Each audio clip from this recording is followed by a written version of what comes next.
Greetings and salutations. Welcome to Ref the District. I'm Nathan Perry. There's no Trev today because he's working at Sky Bar. There's no Stoner. He's taking care of a family issue. EP knew that Heineke was not going to get brought up, and we have to negotiate her contract anyways, so she's not going to join us. I thought it would be fun to bring Shady Katie on and just tease her a little bit.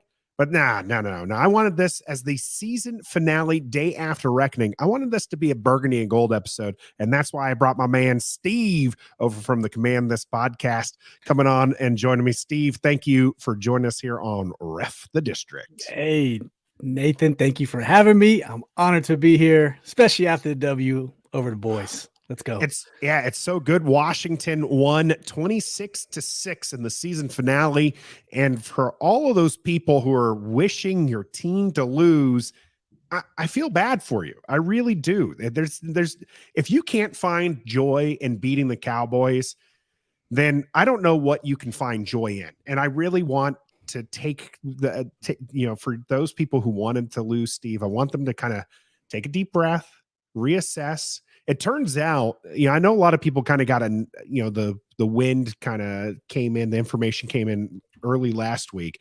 Washington could go up to the 10th pick, right? And then Tennessee lost. So it was the 11th pick is the way they can go. And so a lot of people still had that in their heads. But by the time Washington versus Dallas kicked off, the best they could do was 14.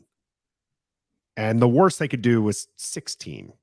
So like there was only 2 spots difference from winning. And again, you're beating Dallas. You're putting out a preseason squad and you're beating a division rival who is playing for something. Not that you would have known that watching the game. Dallas looked absolutely awful.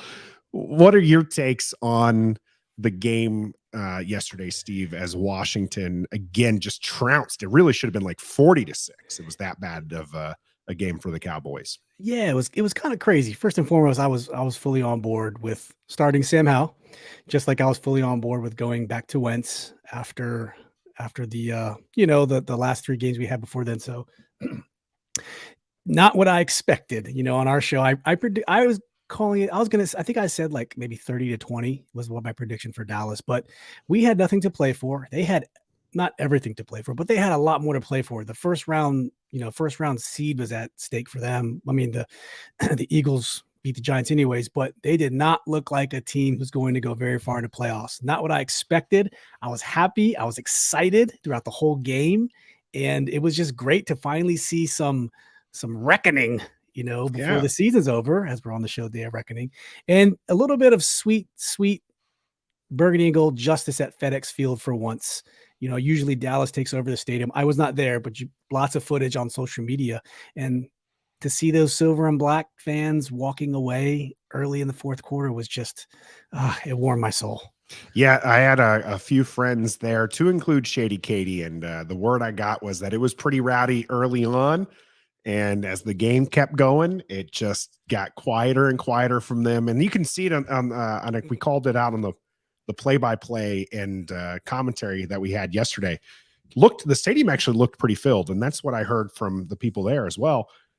But by like the fourth quarter, it started emptying out, and that was all the Cowboy fans just walking away. They knew that this game got out of hand.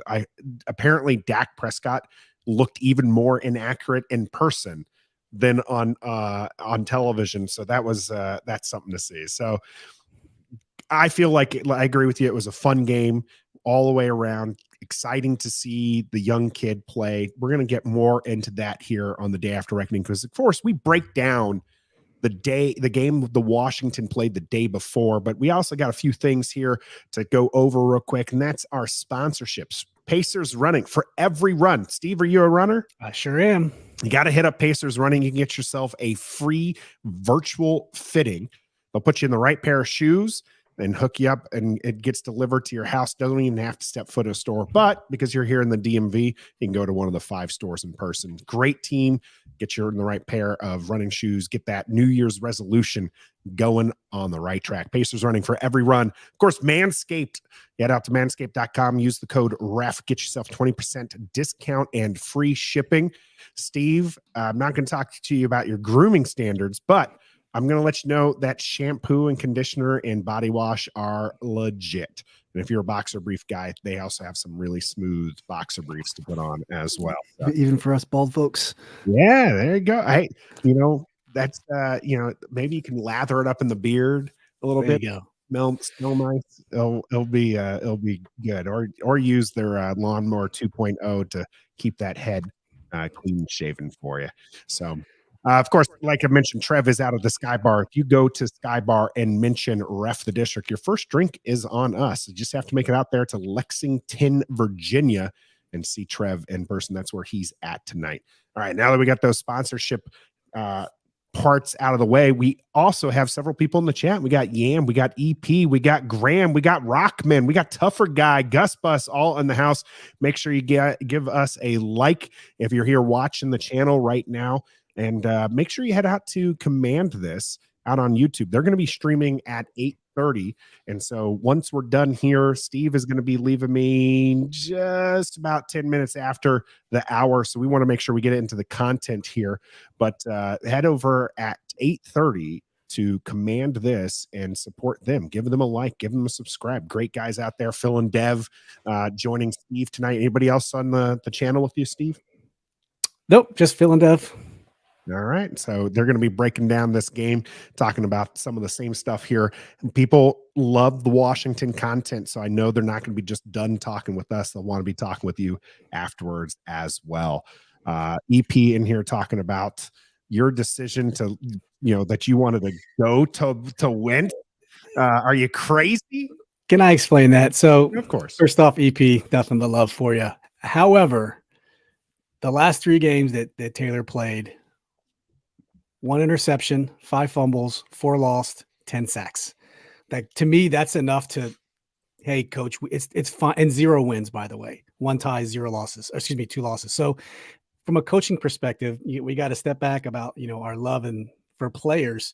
I think Ron was justified to make that decision, especially after what we saw Carson do the last 10 minutes of the San Francisco game. We thought that's what we were getting the next game. We didn't. But that's what we thought we were getting. So to me, I felt it was justified. That's all. Yeah, we talked a lot about it on this channel, and actually most of our people, I think, wanted to go to Carson Wentz. I'd have to look back at the poll, but I'm pretty sure Wentz won our poll as far as who to play going into the Browns game. Didn't happen our way. Washington just wasn't good enough that day, so we got to see a little bit of Sam Howell here in the season finale. Maybe not as much. And let's not talk about his performance. Let's talk about the play calling. This is, again, a glorified preseason game, Steve. And you got a young buck out there at a game that's really meaningless, right? You're not going to the playoffs. Your draft position's not going to change by much. And Sam Howell throws 19 passes. So they stuck with their game plan of run. They didn't really pass the ball. They didn't, try to test the limits of Sam Howell. And even towards the end, instead of running up the score and, further humiliating Dallas, they were just playing to run out the clock. What did you make of the play calling yesterday? It's hard to really rag on it because they won 26-6, right. But it was just kind of, to me, it was interesting. Only 19 passes, and again, playing to just kind of like get the game over with. Yeah, I kind of share that sentiment, but I also feel that it was the right game plan for a 5th round quarterback who's never played a down in the NFL. I really, really liked it. So, 41 rushes, 19 passes. The thing that I enjoyed was, not only did they just run the ball, and they did read options, not read pass options, but they did read options. They gave Sam Howell the opportunity to keep the ball and run. And it sounded like he had the option, to make those runs if he saw the holes were open. And he hit, at least 3, maybe 4 good keepers for, some good chunk of yardage. And so I think when you're looking at a young quarterback, one of the best things for a young quarterback to have is mobility as you learn to get through your progressions. Okay, 1, 2, I can't get to my 3rd and 4th, I take off. And I think that's what worked well for Sam Howell because he's mobile and they let him run. So as much as I rag on Scott, and I'm not a fan of him coming back, I didn't mind the game plan yesterday. It wasn't too crazy, and I think that's what Sam Howell needed. Yeah, I think that if this were the Cleveland game and you're starting him and there's still the playoffs and chance, this is the exact kind of game plan that I would want from them. And this is the kind of the game plan you see in San Francisco with Brock Purdy, where it's like, we don't want to put the game in Purdy's hands. We want to win this game with our defense, with this running game, and let Brock Purdy just make smart decisions, simplified decisions to win. And not seeing that, or seeing that this game, it makes sense if this were, again, week 14, week 15, being the final week. It just kind of was just like, maybe we should be seeing a little bit more pass opportunities, because boy, oh boy, can that boy spin it. Yeah, the long throw to Terry. I mean, it was just, I don't know if you heard Terry's comments. He's like, the ball was there waiting for me. And I mean, he only had that maybe twice this season. The one time with Taylor went during the Green Bay game, and then Carson, I think was it the Jacksonville game? I don't remember.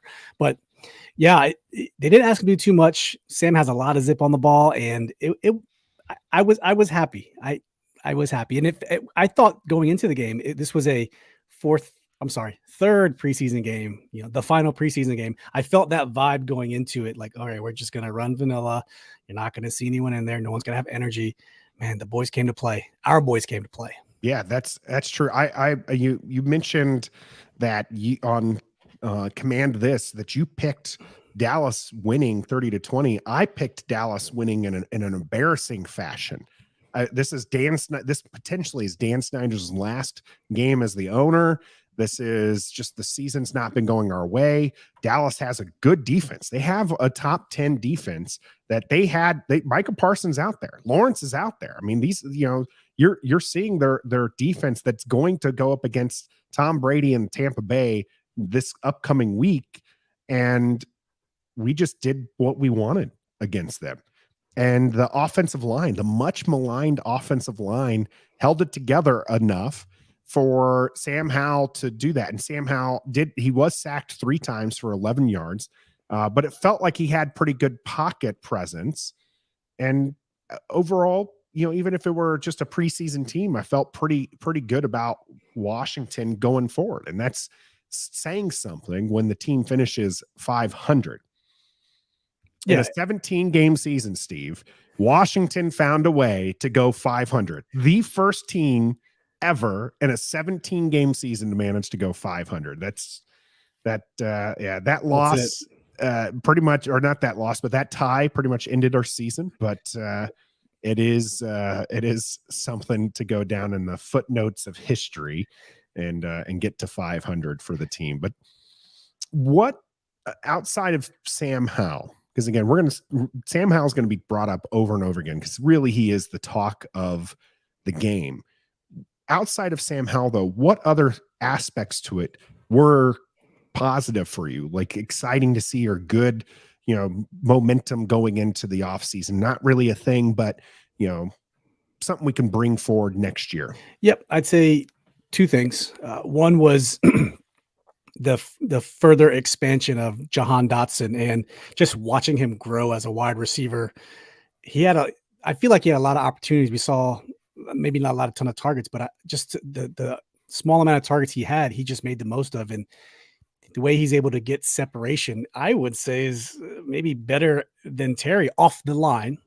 He's just fast. That was so exciting to see that. And if we move on from Curtis Samuel, we still have Jahan Dotson for 4 more years as a first round pick. We pick up the 5th-year option. So that's the first bright spot. You could also say Jarrett Patterson. I'm a big Jarrett Patterson fan. I know EP. I know EP's a big Jarrett Patterson fan too.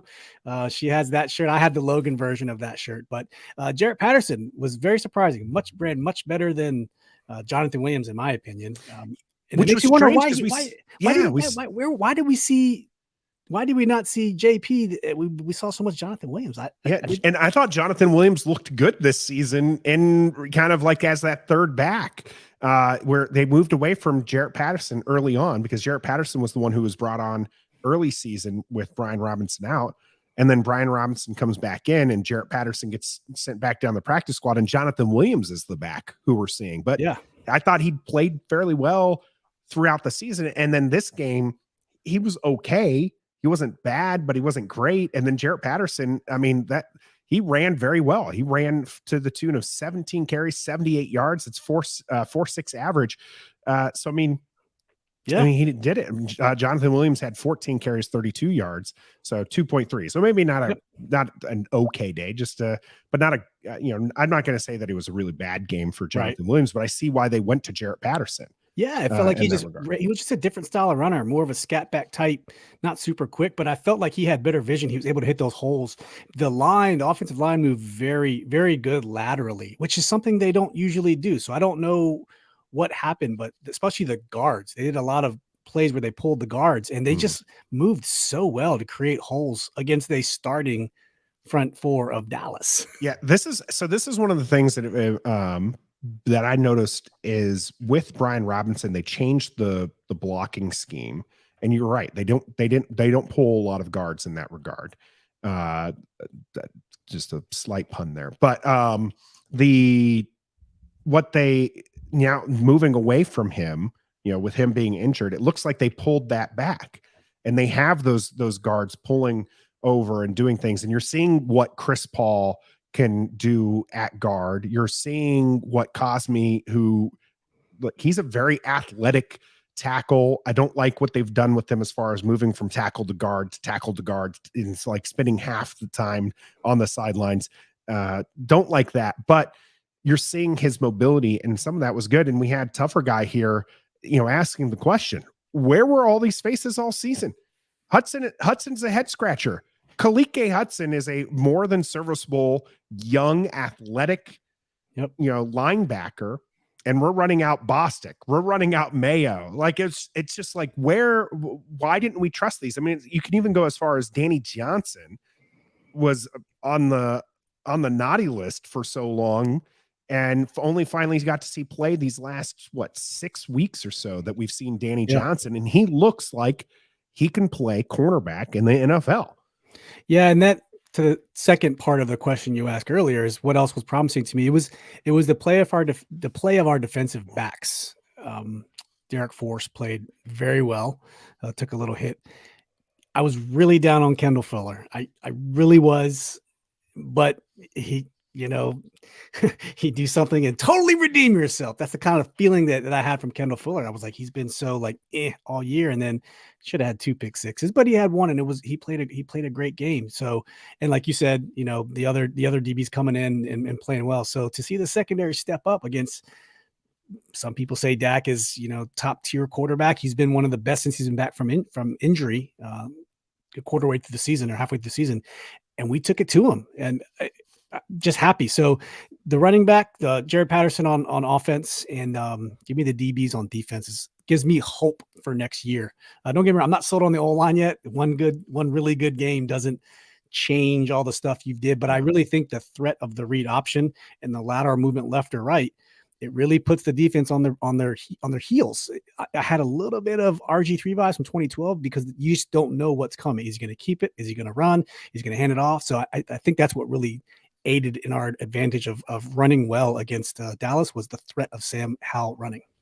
Yeah, and it's a threat that I think a lot of the people said we had with Heineke, because he's mobile, he can run, but Heineke was making a concerted effort, and you could tell he was making a concerted effort not to run. He wanted to pass the ball. I think he wants to prove that he can be in this league as a passer, and I think the coaching staff, even from last year, were like, no, we don't want you running. We want you passing the ball. And so Sam Howell, I think, was given, like you said, a little bit more free reign there to be like, if you want to bail and run. So it's pretty interesting to see how that plays into the next season. Obviously, there's not on this dark Monday. Washington's avoided the call so far. Scott might not be with the team tomorrow, as Ron Rivera does have a presser with one of the Martys, and so we'll see how that plays out. But currently, we're going to be going in there with Scott, and like I said, it's not one good game, and it's not even a good game because Washington again scored on offense, scored 20 points. So it's not, there were some missed opportunities. Joey Sly missing kicks here at the end of the season, making people think that we need a kicker. We don't. And then you also have Sam Howell's negative, which was that interception into triple coverage. Yep. Rookie mistake. I think he was just going for the gusto. I'm not upset with it. That was a game to fail. Yeah. It's a bad decision. Yep. Their players are going to make bad decisions. Stoner said that was a Carson Wentz throw. Yeah. And it could have been Taylor Heineke throw too. They all tend, quarterbacks tend to make those kind of mistakes, and I'm not going to get too bad on him. And it was nice to see his teammates come up to him afterwards and kind of, cheer him on and do some things. You kind of mentioned how well the cornerbacks played. And I want to go back to that aspect here, because it felt like Dak Prescott was often running for his life, but he only ended up being sacked one time. And there's only 4 QB hits registered on the box score for that. But I feel like the defensive line wasn't really getting to him as much as it were like that one sack was a coverage sack. It was just simply, he had no one to throw it to. He keeps running and he starts looking around and bam, we got him. And I felt like that was the case a lot of times. You see Dak scanning the field, covered. Oh gosh, I have a 300-pound lineman. I'm going to toss it away, or I'm going to toss it at somebody's feet. Or I'm just going to throw this ugly duck to Kendall Fuller and allow him to score in from the 30-yard line. What did you make of the defensive line effort in conjunction, like I said, with the defensive backs playing well enough for those the coverage pressure to come? Yeah, I think it was, usually it's kind of lopsided. Usually the line is good enough to pressure the quarterback and make the DBs look well. Very rarely will you have the coverage sacks. But I felt like yesterday it was a great complement of both, kind of like how you put out initially, where sometimes we had pressure, not a hit. And then sometimes I feel like the DBs were just all over the receivers, not the linebackers. They were a little suspect in coverage yesterday, but look at the pass deflections, 7 total pass deflections by our defensive backs. I can't remember the last time that we had pass deflection, and they were good pass deflections. They were, I'm breaking on the ball, I'm reaching over and I'm slapping it down. It wasn't just like these flukes. These were calculated, swats at balls. And I think it made a huge difference. I mean, it was just, we haven't seen the DBs play that well, arguably all year, in my opinion. Yeah, they were absolutely, like I said, that the timing was perfect. They weren't being called for penalties. In fact, Washington only 2 penalties all game long for a total of 10 yards. Dallas had 6 or 74. What did you make of the good discipline? Because I'm used to kind of seeing Washington being the one penalized. There was a couple of no calls there that we can talk about, but what about the discipline from the team yesterday? Yeah, once again, we normally have our fair share of bonehead penalties, the hands to the face, the back breaking, we get a 3rd down conversion and it gets called back for holding. The boys they were tight, very disciplined. I can't say why. Maybe it was the energy. Maybe it was, I'm not going to say it was more slightly conservative, because I feel like they were going all out. The energy was crazy. So I can't really explain it. It was just great to see, and we need more of it going into 2023. Yeah, Stoner did keep, as Yam here is talking, Stoner kept calling out those illegal formations that weren't called, and they were posted about on Twitter too. Yeah, I've seen the Twitter post. People asking, what for Dallas? That wasn't that illegal formation. That's like you got people lining up well off the line, and it was just a couple. So it just didn't make any sense here as I'm trying to get rid of some of these. Yeah, where's the standard here at Dean Blandino? I know you're just an analyst, but at least call it out. You know what I mean? Yeah, you have to. You absolutely have to call that out. Before I get to the Chase Young thing, we got Gregory in the house, and he's got the wolf. Let's get some howling.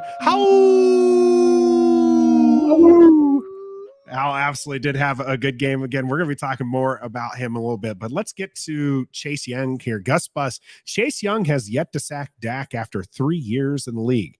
That's a worry, although admittedly, He's only faced him once. A little smiley face action there. EP asking, was Chase even there yesterday?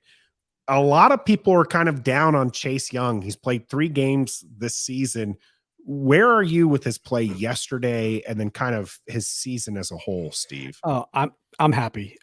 You had to watch yesterday. I feel he was double teamed a lot. He was chipped a lot.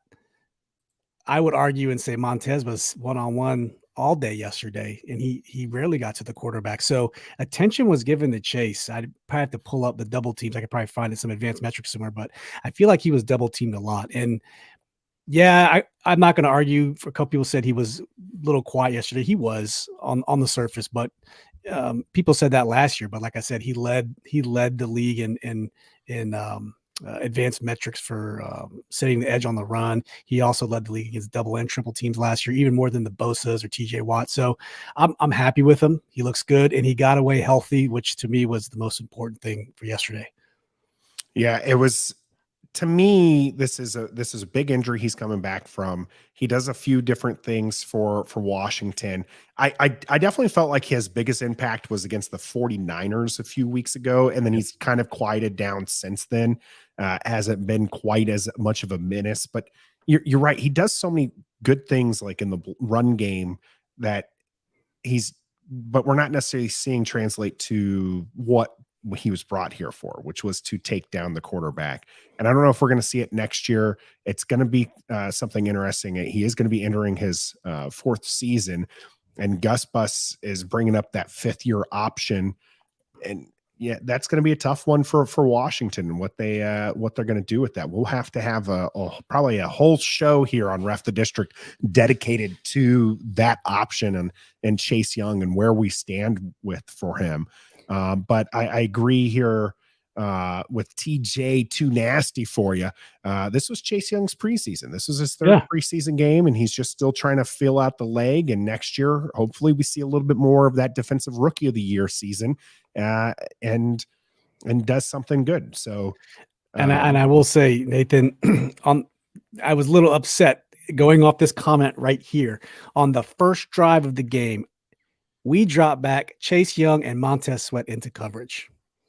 Why would you do that? And I was like, if this is a sign for the rest of the game, we're in trouble. I didn't see it again, but on that one play on the very Dallas's first drive, we dropped Chase and Montez back into coverage, and then the muffed punt in my life, I got it afterwards. But still, JDR really got on my nerves that one time though. You pay those guys to rush the quarterback, not cover people. Don't drop into a zone. It's not Joe Barry. Come on, Jack Del Rio. Minuski, right? That was Greg Minuski. Let's get the program. He loved dropping our defensive ends. Like Ryan Kerrigan was in coverage way too much. It was like, come on. You pay these guys, get the quarterback, and that's what you want to see. And that was Gus Bus's comment there for our audio listeners. You don't pay edge rushers to not sack the QB. Yeah. You definitely want to see some more. It doesn't necessarily have to be the box score. I'd like to see double-digit sacks, coming from our edge rushers, but as long as they're getting in the face of the QBs, we'll have some success there. And like I said, I mean, what do you feel about that? I felt like we were panicking Dak. There was definitely some times where he had all day to throw, but I kind of felt like he was getting happy feet and hearing footsteps quite often. Where are you with the defensive line and how they played against Dak Prescott yesterday? Yep, you hit the nail on the head. He felt those footsteps, and I think it really changed his calculus going through his reads, and combine that with the good coverage by the corners and the DBs. He was just flustered. He did not look like he's looked since he's come back. I mean, did you see the stats they flashed up there? He was first in almost every category since he's been back from injury. And the defensive line, like you said, didn't result in a lot of sacks, a lot of hits. He was flustered. He couldn't get through his reads. Granted, I think Dalton Schultz probably had the biggest day for all the Dallas, anyone catching the ball, but that's okay. Yeah, that's going to happen against Mayo and Kalike Hudson, who's not been seeing linebacker play all season. And it's also going to happen when your QB's, running scared and just starts dumping off the ball to, the tight end, because that's what he was. He was the safety valve for Dak Prescott. And so, I mean, you're right. He had himself a reasonable game there, 4 catches on 9 targets, 33 yards. CeeDee Lamb had the best day for the receivers out there, 5 catches, 7 targets, 52 yards, and that touchdown. But that doesn't match up near as much as our pass catchers. Terry McLaurin, 3 catches, 74 yards, a touchdown on 6 targets. Jahan Dotson, 3 catches, 72 yards on 4 targets. You brought up those two, and I've been watching the Terry McLaurin 52-yard catch over and over and over and over again. It's just a thing of beauty. Steve, Terry had to go into another gear to catch that ball. Like he does this hand wipe thing, which is it wasn't saying I'm open. It's an instinctive thing to be like, if the DB tries to put his hand, he's already ready, ripping that off. And he looks up and he sees this ball and he just puts in another gear and goes to catch this. Just outstanding to see here in Burgundy and Gold. Unbelievable. Yeah. And I want to say I saw a cool little advanced metric, because I'm a dork like that. It was 60 air yards, I want to say, was the distance, and that's the longest for any Washington quarterback since some crazy time. And I don't know if you know who it is, but yeah, over the year. I'm going to bring it up, right? Yeah, I'm a nerd too, and I looked at that one here. Let me see if I can't pull it up here. Yeah, so air distance. This is from Next Gen Stats. Sam Howell and Terry McLaurin, 52-yard reception. Air distance was 60 yards. Target separation was 0.9 yards. Completion probability 20.2%. This was the longest completion by a Washington quarterback in Next Gen Stats era. That's since 2016. Yeah. And there's arguments that they think if there was the Robert Griffin to Aldrick Robinson play, I think it was Dallas Thanksgiving, might have beat it, but they didn't. Next Gen Stats didn't start till, I want to say, 2016. So we don't know.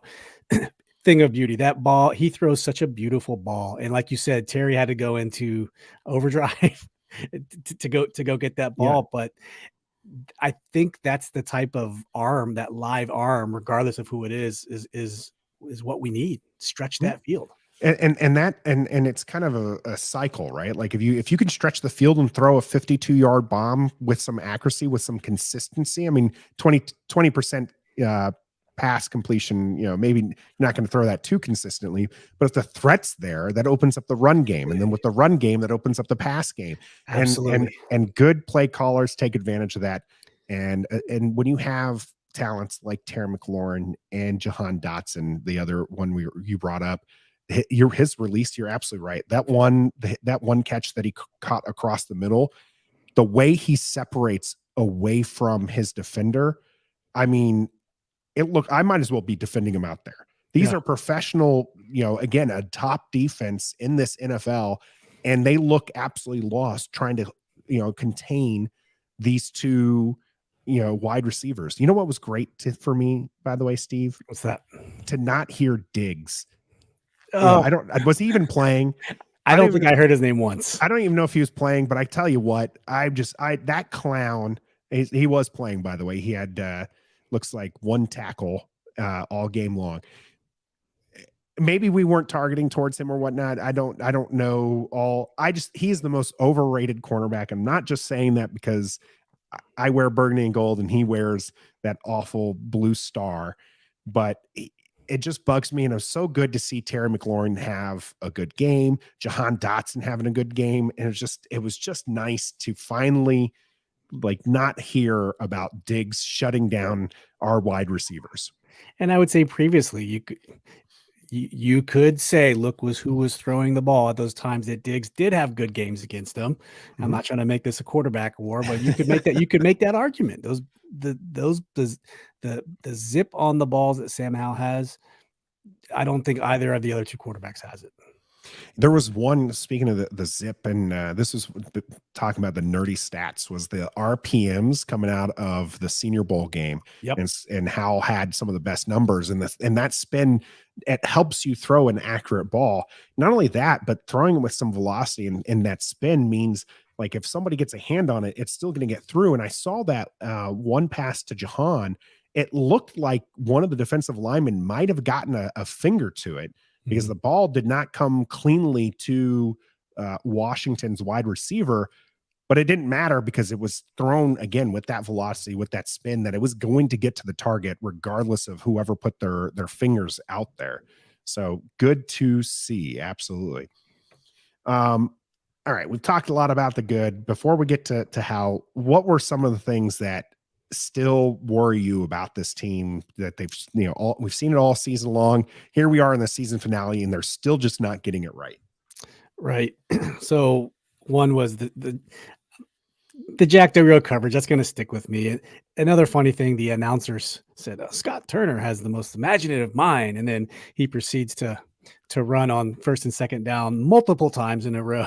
I was like, that's not very imaginative. So that the Scott thing just drove me crazy. But like you said, I think it was calculated. Where the other games I would question it, this game I wasn't questioning it so much. But I know we were up by 2 scores at one point, and then we just fall into this lazy, soft zone. And that's when Dak started picking us apart. And I'm sure it was calculated, but our linebackers were 10 yards off the ball, and the safeties were probably almost 20 yards off the ball. I'm like, that's a little excessive. And that was driving me bonkers to see that. We were pretty good about not doing it during the regular season, but something like that, it's just, come on, you got it. You got to do better. Not worried about the Joey Sly stuff. That, Joey Sly's my guy. He's good. He had a bad game. I'll leave it at that. Other than that, I really couldn't pick out too many things that just drove me crazy besides that soft zone coverage. Yeah, I mean, I'm going to defend the soft zone. Yeah. Obviously, what they're trying to prevent is they don't want to get beat deep. And secondly, that's how they've been playing all season long, and that's how Kendall Fuller is able to break on that ball and get the pick six. And they're doing that specifically, like I said, they want to keep things in front of them, and then they want their, they play these, I think that's RAS, right? Relative athletic scores. These guys who are quick twitch, that are very fast and able to change directions. And so they want them to play off, so that way they can break on those balls very quickly and see and watch what the quarterback's doing. It doesn't always work. Sometimes they get caught flat-footed and, they're off to the races, or there was the missed tackles last game from Kendall Fuller, and you got a 70-yard touchdown run. Yep. So it's not always the best thing. I agree with you there. You need to mix it up. You need to do something so that way offenses can't game plan for you in that regard. But it does work in that regard. And also, I would say this: it's kind of hard to rag on the defense when they allow 6 points against. Again, they were playing their ones. This wasn't exactly. Yeah. Like Dallas wanted to lay down. Dallas came into this game knowing that they had a chance at either the number 1 seed overall, or at least if the Giants win and Dallas wins, they get the division. Yeah. And they get to host a playoff game. Instead, they get to go to Tampa Bay. And Tom Brady, as I saw a comment, he's watering the grass right now because Dallas is like 1-4 on grass fields. They'll be on the couch with us soon. And it's hard to reach and find something that really ticks you off of this game, because you're right. All 3 elements, they played so well. They really played so well. So yeah, my soft zone comment was really reaching. And I completely agree with you. It was calculated. It's just, we were playing so well for so long, and then we just kind of took the brakes off. Being it was Dallas, being that they beat us already with Cooper Rush, I wanted to just pulverize them into pulp, nothing left of them, hurt them before they get to the playoffs. And we just kind of gave them, a little bit of breathing room there towards the end. That's all. All right. Well, Steve, I know you got to get going. You're going to be taking care of the family, and then you're going to be on your own show, Command This. Make sure everyone who's in the chat right now or watching, make sure at 8:30, we'll be done here on Ref the District. You head over to Command This, check out Steve, Phil, and Dev, and they'll bring you some more great content here on our favorite team in Burgundy Gold. Steve, any final thoughts before you get to take care of your family? Nope. It was hey, it's been a great season. We didn't have a losing record. I guess you could say we slightly improved from the first 2 years of Ron's tenure, but no, it's been great. Thank you for inviting me, Nathan. This was great. I always love coming on Ref the District's one of my favorite shows to tune in, as well as also be on. So appreciate you. All right. Appreciate you, Steve. Stick around if you're in the comments right now, if you're watching, because I'm staying around and we have to get to our go-goes, no-goes, and all other things. But we just wanted to thank Steve and let him get off to see the family. All right. Take care, everyone. See you guys. All right. Thanks again, Steve. Head out to Command this right afterwards and make sure that you, even if all you do is take 30 seconds, go over there, make sure you subscribe, like their video, subscribe to their channel. Great group of guys. And as Steve, you heard from him, he's got some great insight as well.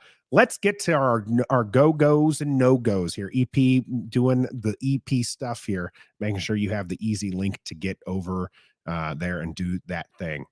Gus Bus says, as long as Steve reads out my comments, hey, I can't promise that, but I will I'll make the note to Steve to do that. So what's up with Stoner missing all these shows like he's the YouTube version of Brandon Sheriff? I like that one. I'm gonna make sure he reads this one. I think he'll watch the show afterwards. He's taking care of family, and as we know here on Ref the District, family is important. And so that's, he'll be back on Wednesday, and we've got a loaded off-season planned. We're already talking about the content we're going to be bringing over on Wednesdays, but we got some more good content to come here, and that includes our go-goes and no-goes. All right, folks, get it in the chat. Who was your go-go for this game? I feel like there's a lot. I mean, we're talking about how well Terry McLaurin, Jahan Dotson, is Sam Howell the guy? Is that the one you want for the go-go there? My particular go-go, probably no surprise here in the Perry household, but it's Jarrett frickin' Patterson. 17 carries, 78 yards. Just a good game from him all the way around. Targeted once in the past game, didn't catch a ball. But I just liked what we saw from him. It was good to go. It was good to see this kid who's a local kid here in the DMV area get a chance and do something, and it's against a hated team, and it was just nice to see overall. We got Gregory Howelling for the go EP joining me with Jarrett frickin' Patterson. Go Percy Butler getting active like he was. I mean, you saw a lot of Percy Butler yesterday just doing his thing, and he showed up a few times here on the box score with 4 tackles and 1 pass defense. And that pass defense was a good one. That was one of those ones that Steve and I were talking about where the timing was just right. And if he's not there, that pass is caught. And Percy Butler just did the exact thing that he needed to do. Yam with a go for Jahan Dotson. Just he is going to be something here for us. Absolutely. And that's what Yam is saying here. Jahan, for real, that kid is a weapon. Only 3 catches, but over 70 yards and making dudes miss. I'm telling you, watch that one that he goes across the middle. If you have the up view, his move to it absolutely just makes the guy like look like me, flat-footed and just going nowhere. Or even the time where he curls back and the pass is the outside, that way he stopped, like the DB went 3 yards past where Jahan stopped, just absolutely gave him that space. Oh, look at that. We got Steve already back giving us some love here. Want to make sure I get to the right one here. $2 donation. Absolutely. And Steve says, Gus, I read 99% of all comments. So if you head out there, you can get your comments read over there. Thanks again, Steve, for the donation as well. Trout with a go of Jarrett Patterson as well. Yeah, go was the run D. That was actually, that's something that Steve and I didn't get to talk about. Let's talk about that right now. Dallas ran 27 times for 64 yards. They just could not get going. They were nowhere. And that was whether or not that was we had Ridgeway who left a little bit early. He is going to have pectoral surgery. You got Potato was out there doing his thing, making sure. In fact, he had a tackle for a loss. Casey Toohill. These guys came to play, and they made sure that those guys were going nowhere. That's an incredible stat right there. 27 carries, 64 yards, no touchdowns, 2.4 carries. This is supposed to be a team, Dallas is, that can move the ball a little bit, and they couldn't do it against us. Gregory, go defense, period, except Chase. Chase is part of it. Part of that run defense was Chase. I get we want to see some more from Chase. Hopefully we'll see some more come next season. But yeah, I can understand if you didn't want to give Chase his flowers this particular game. This is one we kept talking about yesterday during the stream. Go Chris Paul from Gus Bus showing something. Where was this all season? Where like we've been. Chris Paul was a no-go for Stoner several times just because of how bad the guard play was. And he comes out and he's playing against, again, these are Micah Parsons, Lawrence. These are guys are legit players. And Chris Paul was holding his own. And Stoner's going to talk to us more about Chris Paul because he's going back and he's watching all of the tape. And he wants to see what Chris Paul's doing. But he thinks that we have something here as well. All right, let's get to these no-goes here. Oh, actually, go. I'll shout out Danny frickin' Johnson. Danny Johnson, he's earned a spot on this roster. I think that he's going to be good. I still want Washington to get another cornerback. I think that that's where we can get some depth. But Danny Johnson is a good guy to have on your team. Absolutely. So no-goes.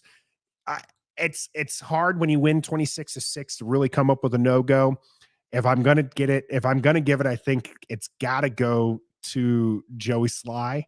Just you're 2 for 4 on field goals. You're 2 for 3 on extra points. That's a total of 7 points given up. Now, if the defense wasn't playing well, then, I think that comes back to haunt Washington. And I said this even with that interception from Howell is that this is that's where Washington's going to lose because eventually Dallas is going to put it together and you've left how many points on the board? You can't do that against good teams. Thankfully, it did not turn out to be a bad thing this time for Washington. Yam agrees with me. Joey Sly is the no-go. We had Joey Sly from EP. Is there anybody else who's going to be thrown out here as a no-go? Yep, here we go. We got Gregory Pett. No-go. Turner's constant running the ball on first down and getting stuffed. It wasn't necessarily getting stuffed. Maybe Jonathan Williams did get stuffed a few times, but I talked about this, Gregory, where it's frustrating in a game that you're essentially a preseason game and you only throw the ball 19 times with a player that you need to see more of. This is somebody who you need, 100 to 200 passing attempts to really get an idea of who he is and whether or not he's going to be the guy for you in the future.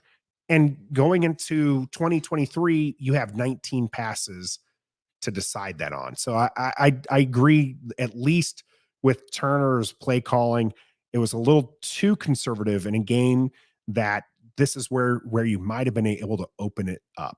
Absolutely. Yam, yeah. How in the world did we score over 25 points? That should have been 32 plus. Scott Turner. Yeah, it's absolutely just comes down to again, they played very conservative and I just don't understand it. Tommy T, no go. Left lots of points on the field. Like I said, you got 2 missed field goals already. So that's 6 points. You got the mixed extra point. That's 7. You have the interception end zone from Sam Howell. That's at least another 3 points. In all likelihood, you want these to turn into touchdowns. This felt like a game Washington should have been up 40-6, not 26-6. But Washington's offense still cannot put it into the paint, and we'll see there. The D helped get 13 of those points, though, in the end. They got 6. Yeah, there we go. Yam corrected it. D and special teams. Great special teams play by Washington, I think, overall. Dax Milne, still not the answer at that returner, but he wasn't awful. He made one guy look absolutely silly, and that guy is going to delete his social media accounts because he's going to just see that play over and over again. But overall, not too bad here. We'll see how it goes. The big question now, as it's 8:19, I'm going to take us to about 8:30, so that way everyone can head over to the Command This podcast. Sam Howell.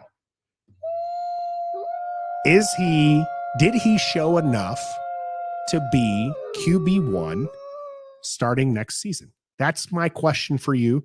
How do you feel about Sam Howell's play? And unfortunately, I kept pushing it off because I wanted this to be a bigger topic, but I pushed it too far. So Steve didn't get to weigh in. So you're going to have to go over to Command This to hear his thoughts on the topic here.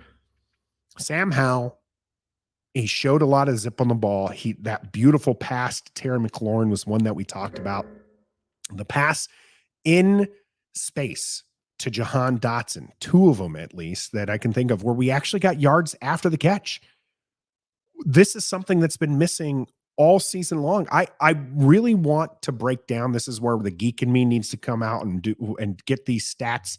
But I want to see the yards after catch stats to see where we were with Carson Wentz, where we were with Heineke, and how it just maybe was it just a field. He only completed 11 passes. But it felt like, again, these were being thrown into space. These were just pinpoint throws. So is he going to be the answer at QB? I know we have a lot of howlers here. Tommy T putting up it as well. I think as a house rule, I'm obligated anytime someone puts up the wolf emoji in the chat to put up the howl sign. We'll see how annoying that gets. But I'll have to tell you, I was pretty excited with what we saw. I don't know that I would be ready to crown him as QB1. Obviously, Ron Rivera after the game mentions that as well. He's like, he is going to be a QB, but I'm not ready to say QB1 or 2. Not ready to put a number on it, is what he said.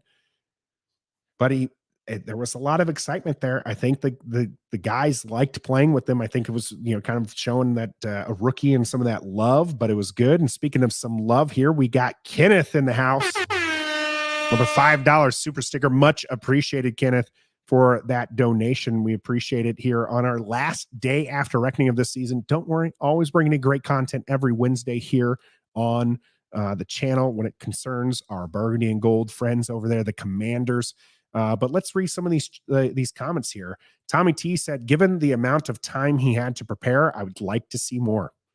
I do think he at the very minimum has earned the right to be in a competition. I think that he was never going to be QB1 this season because they traded for Carson Wentz and they have a backup that they know can play in Taylor Heineke. So I don't think he was ever really in a competition with those. But this is also why they drafted him. Was start in 2023. Taylor Heineke is currently not on the books. Carson Wentz will not be on the books. And so this gives you somebody fresh to start. Now, where they go, that's going to be another conversation. Ant Jones, though, says, yes, he's calm in the pocket. I've heard a lot of this, right? I've heard, and you can see it in the game. He was feeling the pressure. He felt calm. He looked calm. He looked poised. And again, this is against a good defense. This is against a playoff defense. And he just kept delivering. And it wasn't just the poise, but it was also the fact that you can see him going through his progressions. On the deep bomb to Terry, he looks off the safety. These are QB1 type plays coming from a 5th round rookie. And I know a lot of people will point out that Sam Howell, the previous season, was looked at as maybe a top 5 pick. And then they talked about how he's lost his, wide receivers. He's lost his offensive line, but statistically, he was still doing crazy things. There absolutely had to be something on tape for them to drop from a 1st to the 5th round. I don't know what it was, but I mentioned I was happy when they drafted him. I thought that was a smart thing to do. Gus Bus, I definitely bring in competition for depth, if anything else. It is going to be very, very interesting to see what we do at QB. Redskins Weekly, thanks for joining us tonight. I don't know if he shows enough small sample size, but he has everything you're looking for in a QB1, everything but size, right? Like, I think that's, if he were 6'3", I think no doubt in the world that we're looking at Sam Howell being QB1 going into 2023. But he is a smaller guy, and so yeah, he can zip it, yeah, he can run, but there's something there. I don't know what it is, but the coaches were apprehensive. Remember, this coaching group said that he was not ready. I don't know what it was, but they said that he was not ready. Gregory saying he will never get annoyed with my boy Howell sound. That's good. Lewis Wright Jr. testing me out already. Got the howling emoji going. So yeah, I think that we'll see here. See if I have another good comment to bring up here. Yam saying, odd you mentioned him being calm. That was one of the reasons he dropped. He panicked a lot in his last year in college. Yeah, I mean, I know that he had to run a lot because that offensive line that he had in North Carolina wasn't exactly the best. But I think it showed that he was athletic and that he could run. And I thought maybe that was going to build up his score. I mean, that's one of the reasons why Will Levis out of Kentucky right now is being seen as an elite prospect, is because he's a big dude who can run the ball, and everybody sees Josh Allen and they think that that's going to be, the answer there. So we'll see who it is. Gregory saying, bring in, draft our own guys. I don't know. And this is going to be a conversation we're going to have in the offseason, Gregory, but I don't know that I want this coaching staff bringing in any more QBs. I just don't know how long they're going to be here. If Ron Rivera, and one, he doesn't like rookie QBs. He's shown that even with Sam Howell, not having the trust and then only putting him in here in the last game because of some pressure from the vets and everyone. But if Washington drafts a high round QB this year and replaces the ownership replaces the coaching, then you're giving the next coach a QB that they didn't draft. And unless that is, a Trevor Lawrence type player, that typically doesn't work out for you, right? Like that has to be your guy. And I'm sure we can come up with some examples of where, a coach took on somebody else's drafted QB and it worked out, but it hasn't worked here. In the last 5 coaches, that has been a problem ever since Joe Gibbs 2.0. He inherited the other coach's QB. He finally drafted Jason Campbell, and then he retires and passes off Jason Campbell to somebody. And then we passed off RG3. We passed off Kirk Cousins. We lost out on Kirk Cousins, really, but we passed Dwayne Haskins was someone who Ron Rivera inherited. And I think that's part of the reason we're like, no, I can coach him, but I just don't know that would be the answer. And so I think that's why there is some question here on whether or not Sam Howell, maybe they just run it back with him. But the question of whether or not he showed enough, he was 11 for 19, 8.9 yards average per pass attempt there, because he threw for 169 yards for 1 touchdown, 1 interception.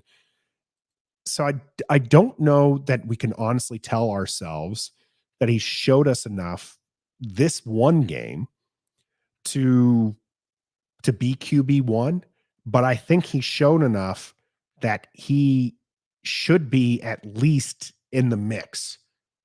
And that's something that my guys will be talking about with me, especially on Wednesday this week. We'll be back 7:30 right here on YouTube, Facebook, and Twitter. Do me a favor, make sure that you like this video if you haven't already. And then just before we shut down, I want to see this number drop all the way down to 0, essentially, and head over to the Command This team, because they're going to be broadcasting right here at 8:30. I know that we got lots of sports things happening tonight, but we appreciate you jumping in with us. We always love the support. Trev and Stoner will be back on Wednesday with me as we talk about the season as a whole, and we'll probably talk a little bit about what we got coming for you in the upcoming, off season here. There's 15 or 16 Wednesdays between now and the draft. Got lots of good content coming for you. If you have any suggestions of things that you would like the team to break down and talk about, make sure that you hit us up either in the comment section or hit us up on Twitter. We'll be sure to respond, and we would love to create some more good content for you because we are here for you. We always appreciate the support. And until next time, I got nobody here to respond to that, but be a fan.